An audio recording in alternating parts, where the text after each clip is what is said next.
একজন আমাকে অনেকক্ষণ বইসা দেখতেছে। কোথায় বসছে দেখেন,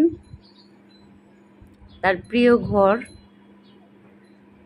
এই যে এখন ঘুম পাইছে, মানে আমি এখানে শুয়ে শুয়ে মোবাইল চালাইতেছি, আর সে ওই ঘরের মধ্যে ঢুকে এইভাবে এই পজিশনে বসে আমার দিকে তাকায় আছে।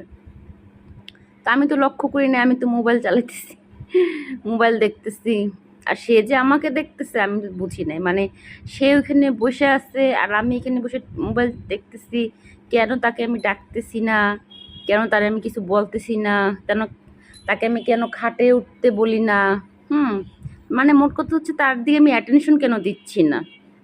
তো হঠাৎ করে তাকানোর পর দেখি যে সে আমার দিকে মানে চোখ গোড়ায় তাকাইছিল।